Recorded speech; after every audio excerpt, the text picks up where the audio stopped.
All right. So after completing market value of equity and cost of equity, ये दोनों areas को complete करने के बाद now we are moving towards market value of debt and cost of debt.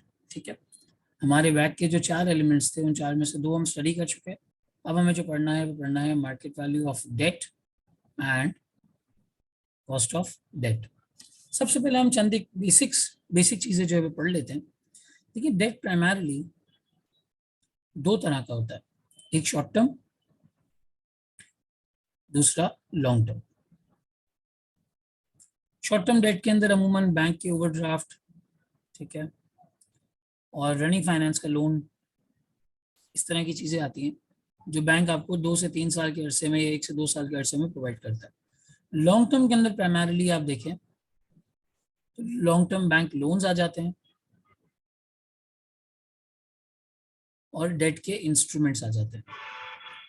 Sir debt instruments से मुराद ये वो instruments होते हैं जिसमें company at large general public से डेट लेती है. Company at large general public से डेट लेती है. जनरल पब्लिक से डेट लेने के जो इंस्ट्रूमेंट्स हैं वो कौन कौन से देखें. Debentures, bonds, TFCs. Debentures, bonds, TFCs primarily ये नाम जो है वो इन इंस्ट्रूमेंट्स के लिए इस्तेमाल किए जाते हैं. इसके अलावा चंद एक किताबों में आपको इस तरह के नाम भी मिलेंगे. Commercial paper, T bills, loan notes,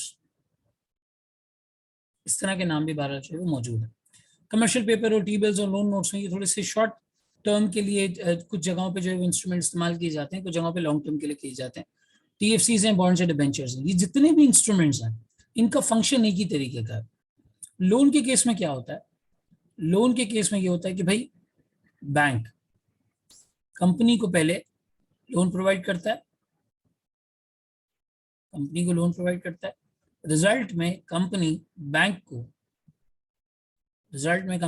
को इंटरेस्ट प्रोवाइड करती है, इंटरेस्ट पे ऑफ करती है और प्रिंसिपल का अमाउंट जो है वो पे ऑफ कर देती है.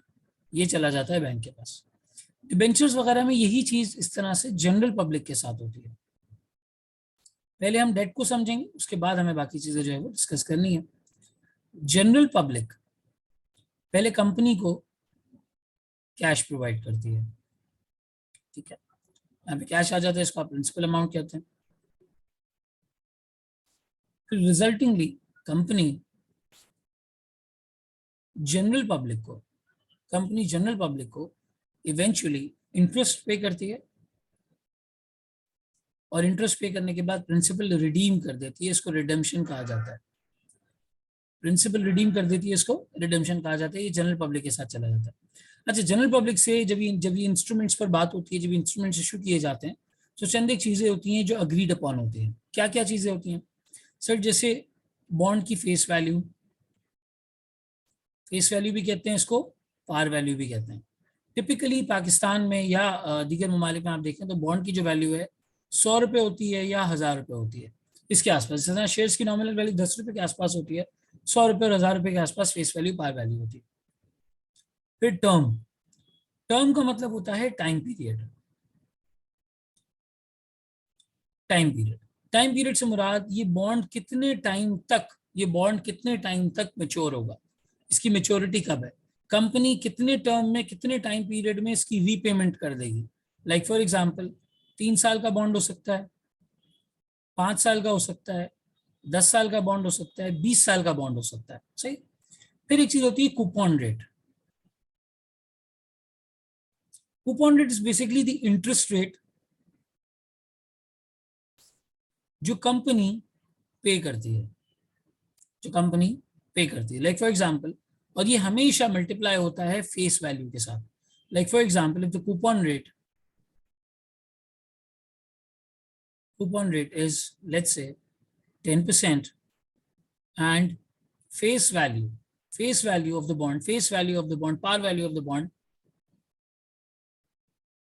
is 1000। तो जो इंटरेस्ट का नंबर आएगा वो इंटरेस्ट का नंबर कुछ इस तरह आएगा 1000 multiplied by 10%, that makes it 100। 100 रुपए का इंटरेस्ट जो है वो कंपनी पे करेगी। ये इंटरेस्ट फिक्स्ड होता है, गिवन होता है। अगर फिक्स्ड रेट है तो फिक्स होगा, वेरिएबल है तो वेरिएबल होगा। एक फॉर्मूला गिवन होता है कि यार कंपनी कितना इंटरेस्ट पे करेगी। इस तरह से भी हो सकता है कि लेट्स से कूपन रेट कुछ इस तरह डिफाइंड है, like coupon rate is defined KIBOR plus 2%, और इस वक्त जो हमारे पास काइबोर चल रहा है वो 8% चल रहा है। तो काइबोर प्लस 2 का मतलब 8% प्लस 2%, ये 10% हो गया। इस 10% को मल्टीप्लाई बाय 1000 जो उसकी फेस वैल्यू है, इस वैल्यू से कर दिया जाएगा। Now let's say if the KIBOR is 13%, तो फिर यहाँ पे 13% प्लस 2%, ये जो आपका 15% का नंबर है, इस 15% को मल्टीप्लाई कर दिया जाएगा 1000 से और इंटरेस्ट का अमाउंट निकाल लिया जाएगा। बहरहाल बात ये समझ आई कि इंटरेस्ट निकालने के लिए आपको कूपन रेट को मल्टीप्लाई करना है किसके साथ? फेस वैल्यू के साथ। कूपन रेट को मल्टीप्लाई करना है किसके साथ? फेस वैल्यू के साथ।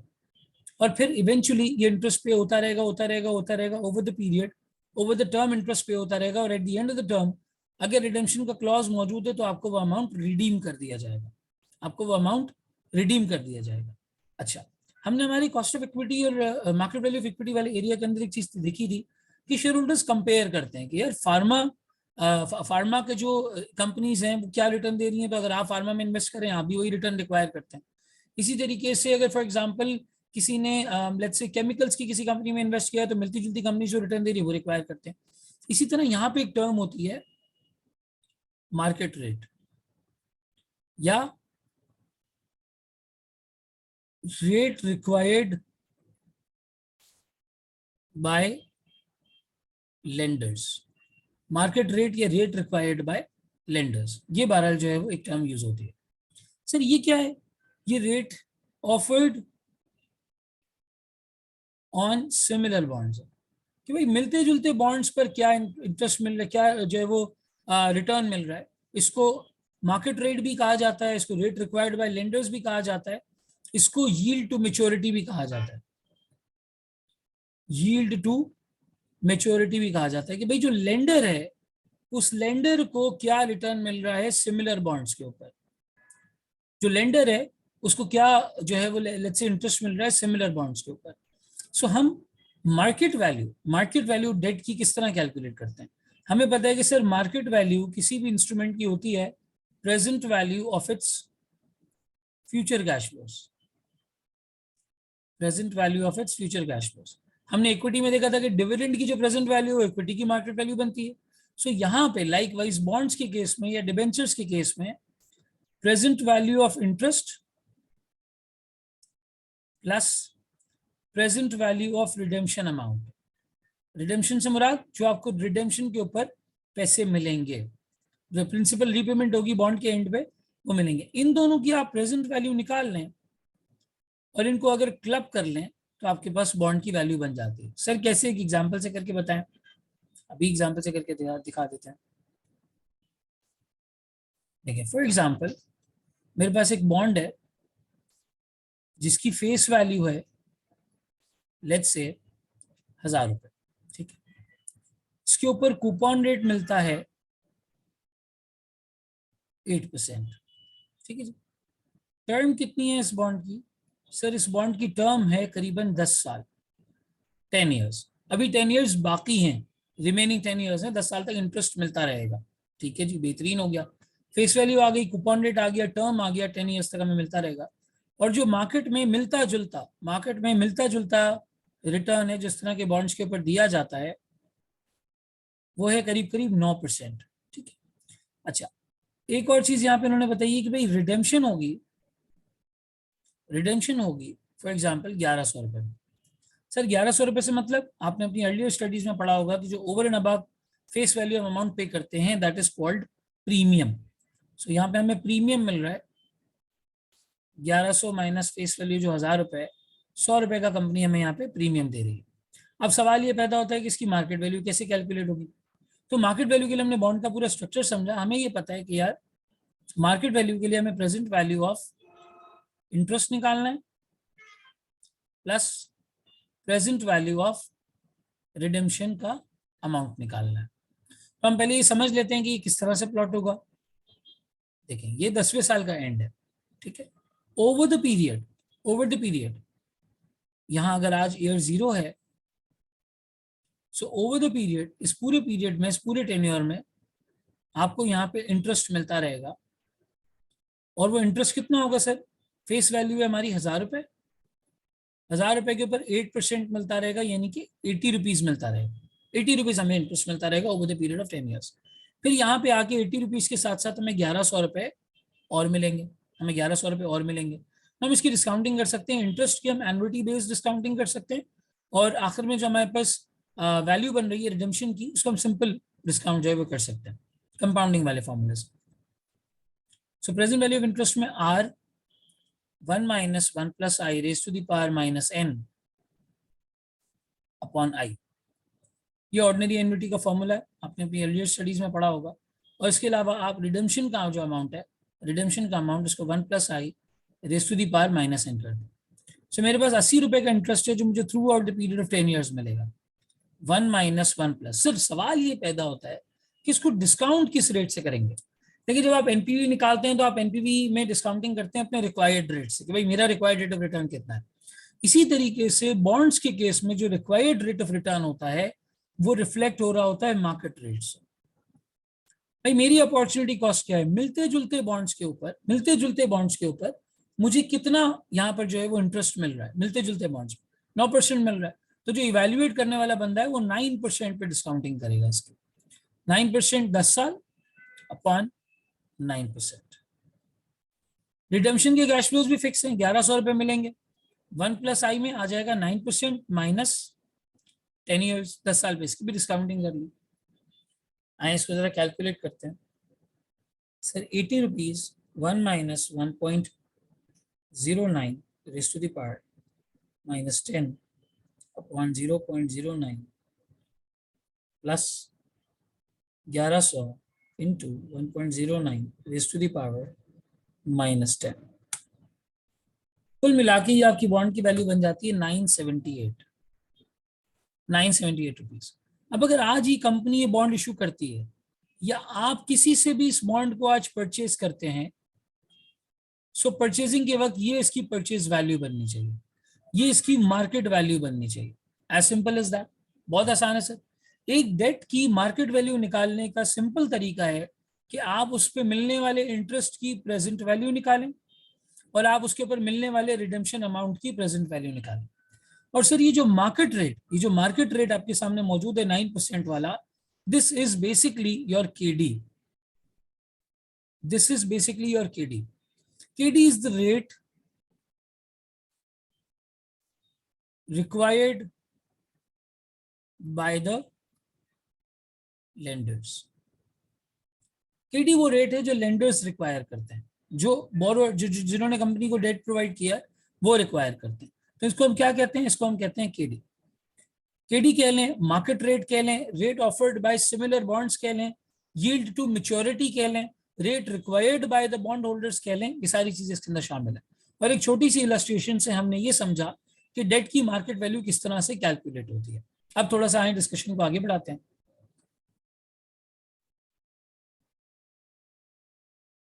सर यहां तक हो गई बात। अब ये जो बॉन्ड्स, डिबेंचर्स, टीएफसीज, जितने भी इस तरह के डेट इंस्ट्रूमेंट्स होते हैं, इन डेट इंस्ट्रूमेंट्स की कुछ पर्टिकुलर टाइप्स होती हैं। कौन कौन सी? सर एक होते हैं रिडीमेबल, जिनकी रीपेमेंट की जाती है after the completion of the term, repayment of principal at the completion of the term complete होने पे इसके पैसे आपको जो है मिल जाते हैं, और इंटरेस्ट तो बहरहाल मिलता ही रहता है। एक होते हैं इररिडीमेबल। इररिडीमेबल की केस में क्या होता है? Company does not have any obligation to pay back the principal. Interest वो पे करते रहेंगे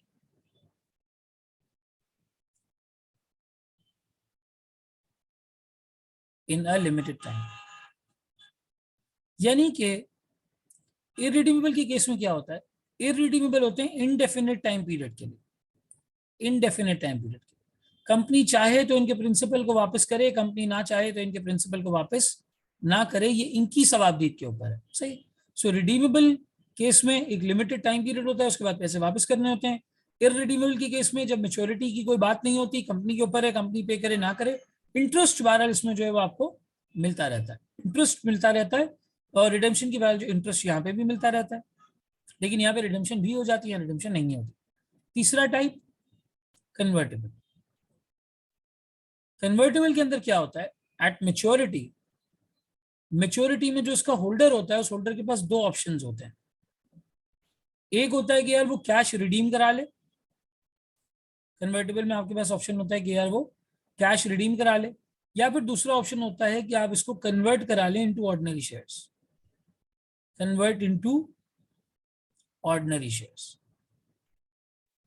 दूसरा तरीका होता है कि आप इनको शेयर्स में कन्वर्ट करा लें और उसका रेशियो फिक्स्ड होता है कि एक बॉन्ड के ऊपर आपको कितना कन्वर्टेबल ऑर्डिनरी शेयर्स जो है वो मिलेंगे। जैसे एक बॉन्ड के ऊपर आपको 5 शेयर्स मिलेंगे, 10 मिलेंगे, 15 मिलेंगे, 20 मिलेंगे, ये डे जीरो पे अग्रीड होता है।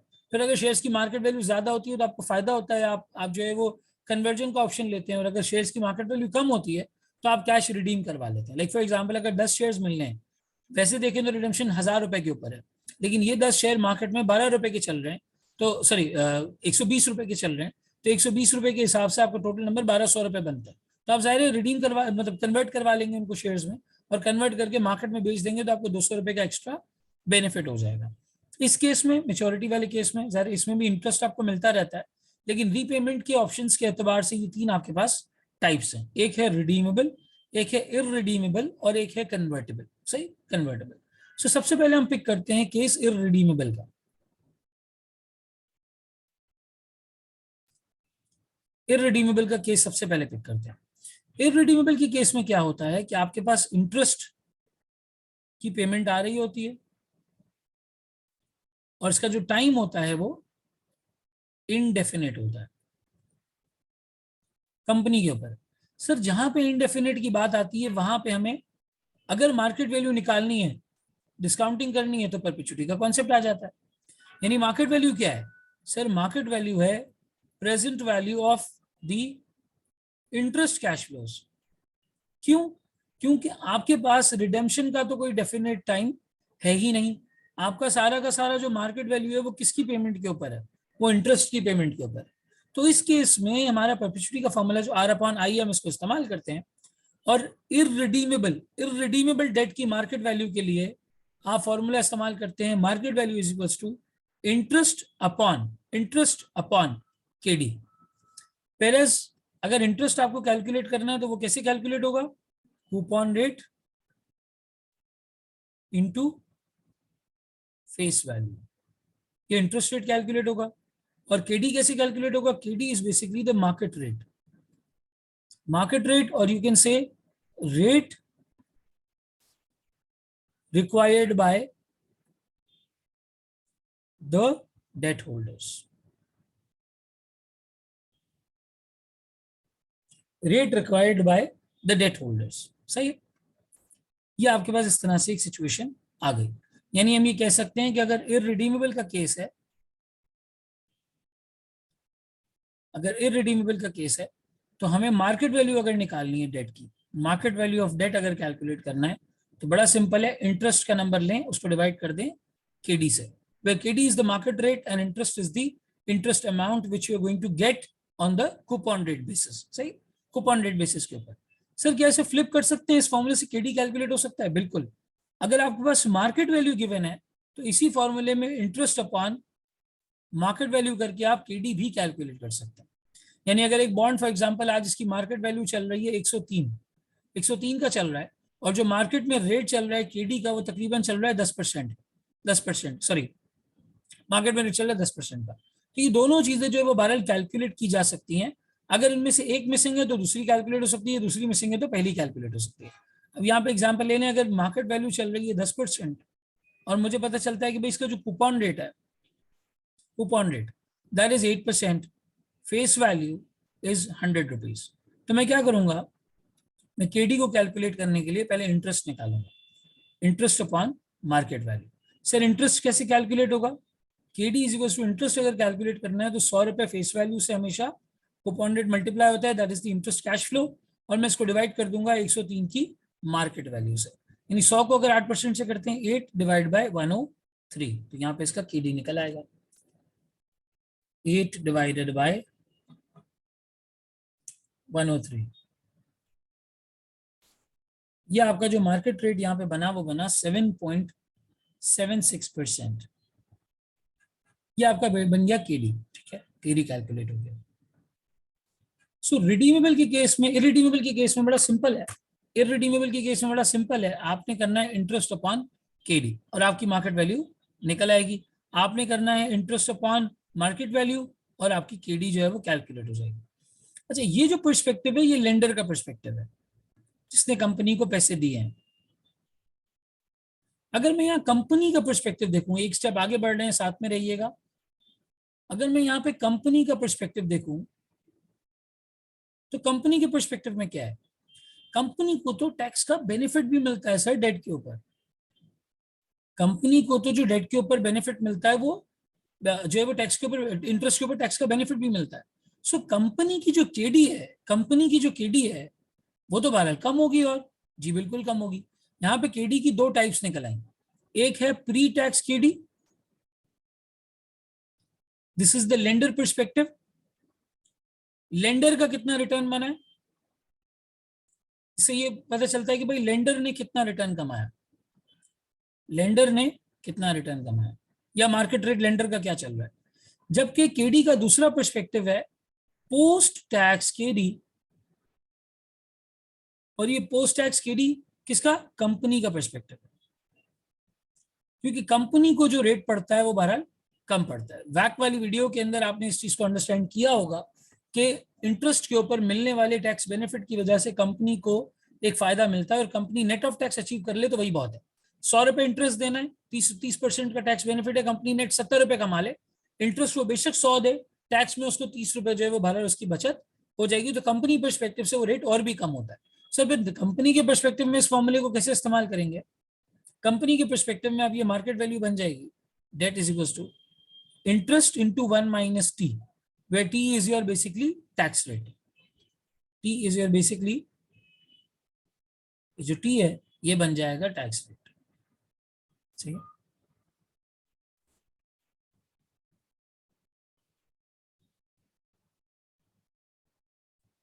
1 माइनस टी, ये जो T है आपका बेसिकली ये टैक्स रेट बन जाएगा। सर मार्केट वैल्यू इस तरह से निकल आएगी, हम इसको डिवाइड करेंगे पोस्ट टैक्स केडी से, पोस्ट टैक्स केडी से डिवाइड करेंगे।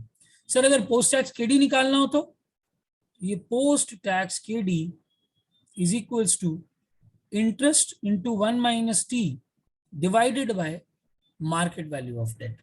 सर जब मार्केट वैल्यू ऑफ डेट निकालनी होगी, जब ये मार्केट वैल्यू ऑफ डेट निकालनी होगी तो ये पोस्ट टैक्स केडी आपको गिवन होगा, ये पोस्ट टैक्स केडी आपको गिवन होगा इररिडीमेबल डेट के केस में। और जब आपको पोस्ट टैक्स केडी निकालना होगा तो मार्केट वैल्यू गिवन होगी। ख्याल आपने ये रखना है कि इंटरेस्ट को पोस्ट टैक्स करना है, यानी इंटरेस्ट को 1 माइनस टी से मल्टीप्लाई करना है अगर आपके पास सिचुएशन है पोस्ट टैक्स केडी वाली। प्री टैक्स केडी कर रहे हो, यहाँ पे आओ इस तरफ, फर्स्ट वाला फॉर्मूला जो पढ़ा है इसमें देखो केडी प्री टैक्स है, दिस इज प्री टैक्स, तो जो इंटरेस्ट भी है वो क्या है, इंटरेस्ट भी प्री टैक्स है। टैक्स तो कंपनी पे करती है ना, कंपनी का पर्सपेक्टिव है वो। लेंडर किस तरह देखता है, लेंडर देखता है मेरी जेब में कितना इंटरेस्ट आया, मार्केट रेट क्या चल रहा था, वो डिवाइड करके मार्केट वैल्यू निकाल लेता है। लेंडर ये देखता है कितनी मार्केट वैल्यू पे बॉन्ड ट्रेड हो रहा है, कितना इंटरेस्ट इस पे मिल रहा है, वो मार्केट रेट कैलकुलेट कर लेता है कि अच्छा चलो इतना लोग अगर मार्केट वैल्यू देने के लिए तैयार है तो ये रेट मार्केट के अंदर चल रहा होगा, ठीक, केडी निकल आता है। अगर यहाँ पे देखें तो सिर्फ 1 माइनस टी कॉम्पोनेंट ऐड होता है, लेकिन केडी क्या बन जाता है जी, पोस्ट टैक्स बन जाता है। और सिर्फ इररिडीमेबल के केस में, सिर्फ और सिर्फ इररिडीमेबल के केस में, only in the case of irredeemable,